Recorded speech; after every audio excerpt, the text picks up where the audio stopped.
नमो बुद्धाय, जय Bhim. Thoughts of Buddha इस YouTube channel में आप सभी का स्वागत है। बौद्ध संगीतियों की श्रृंखलाओं में पिछले 2 वीडियो में हमने प्रथम और द्वितीय बौद्ध संगीति के विषय में चर्चा की थी। बौद्ध संगीतियों के इस श्रृंखला को आगे बढ़ाते हुए इस वीडियो में हम तृतीय बौद्ध संगीति के बारे में चर्चा करने वाले हैं।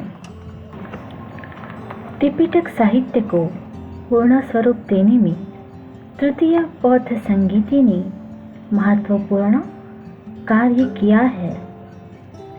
सुत्त पिटक, विनय पिटक एवं अभिधम्म पिटक के संपूर्ण ग्रंथों की रचना इस संगीति में पूर्ण हुई। त्रिपिटक को निश्चित आकार तृतीय बौद्ध संगीति में प्राप्त हुआ।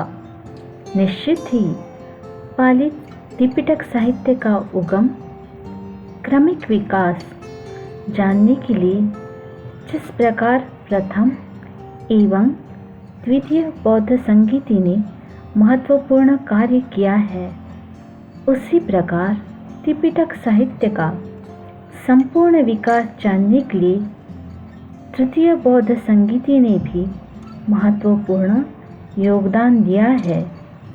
तृतीय बौद्ध संगीति पर अधिक विस्तार से चर्चा कारण, काल, अध्यक्ष, सहभागी भिक्खु, स्थान, कालावधि, राजाश्रय, प्रमुख कार्यवाही, विविध ग्रंथों में उल्लेख, महत्व, इन मुद्दों के विस्तार से की जाएंगी। राजा कालाशोक के काल से सम्राट अशोक के काल पर्यंत बौद्ध संप्रदाय 18 निकायों में विभक्त हो गया था, जिनमें से थेरवादी संप्रदाय के 12 और महासांगिक संप्रदाय के 6 निकाय थे। इन सभी संप्रदायों के विभिन्न सिद्धांत थे। सम्राट अशोक संघ को अत्यधिक दान देते थे। दान के प्रलोभन से अन्य तीर्थक भी चोरी से काषाय वस्त्र परिधान करके संघ में प्रविष्टित हुए। इस कारण से नियमित उपोषण भी 7 वर्ष तक नहीं हो पाया।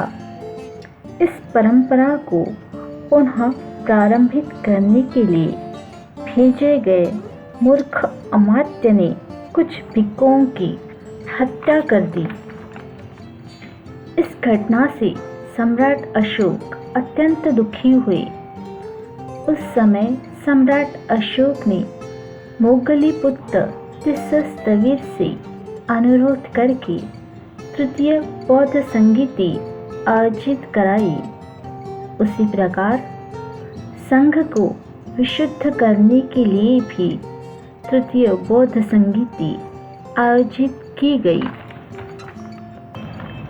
तृतीय बौद्ध संगीति भगवान बुद्ध के महापरिनिर्वाण के 236 वर्षों बाद अर्थात ईसा पूर्व 325 में आयोजित की गई। तृतीय बौद्ध संगीति मोगलीपुत्र तिस्सस्तवीर के नेतृत्व में संपन्न हुई। दीपवंश ग्रंथ में मोगलीपुत्र तिस्सस्तवीर के बारे में कहा गया है। सत्थु कप्पु महानागो पठव्या नत्थि इदिसो, अर्थात पृथ्वी पर उस समय इनके जैसा कोई अन्य श्रमण नहीं था। तृतीय बौद्ध संगीति में 1000 भिक्खु सहभागी हुए थे। दीपवंश ग्रंथ में तृतीय बौद्ध संगीति में सम्मिलित भिक्खुओं के बारे में निम्न जानकारी दी गई है। अर्हन्ताणं सहस्रं उच्चनीत्वान् नायको वरं वरं गहेत्वान् अकाशी धम्म संगहं, अर्थात उन महास्तवीर ने उस समय के विशाल भिक्षु संघ में से श्रेष्ठ विद्वान 1000 भिक्षुओं का चयन कर उनके साथ यह धम्म संगायन संपन्न किया था। तृतीय बौद्ध संगीति का स्थान पाटलिपुत्र था, जिसे कुसुमपुर भी कहा जाता था।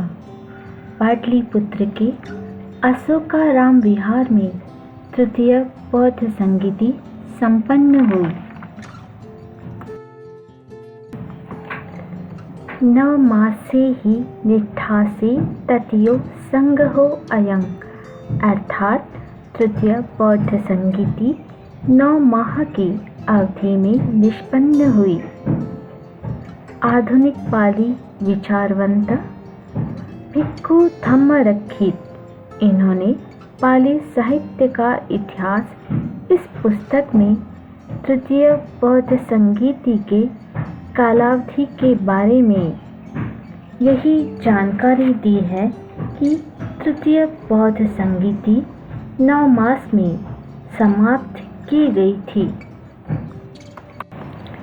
तृतीय बौद्ध संगीति को सम्राट अशोक ने राजाश्रय प्रदान किया था।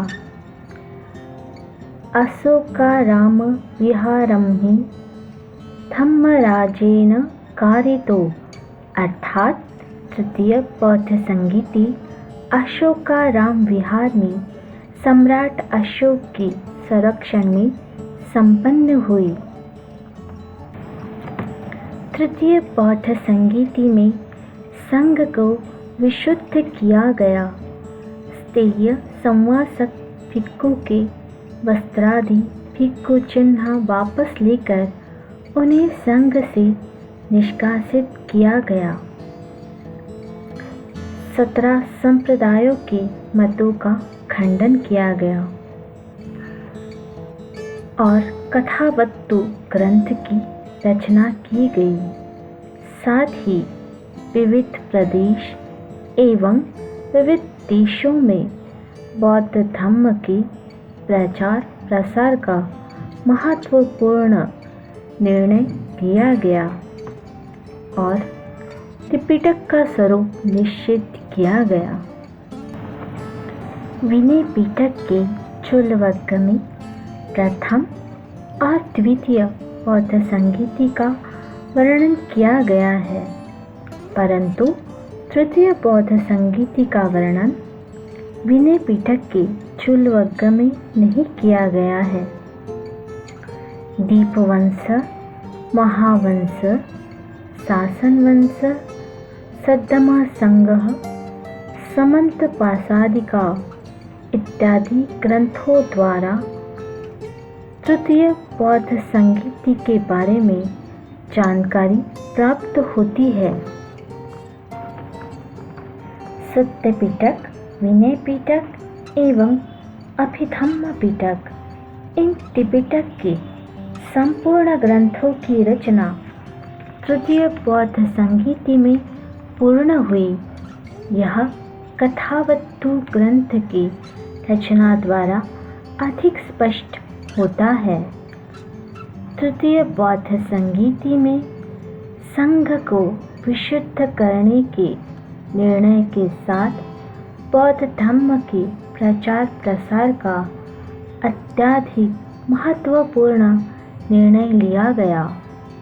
बौद्ध धर्म का प्रचार प्रसार विश्व भर में करने के लिए तृतीय बौद्ध संगीति सहायक सिद्ध हुई। आज बौद्ध धर्म विश्व का चौथे क्रमांक का प्रमुख धर्म है। निश्चित ही यह सब तृतीय बौद्ध संगीति का ही परिणाम है। आशा करती हूँ तृतीय बौद्ध संगीति का यह वीडियो आपको पसंद आया होगा।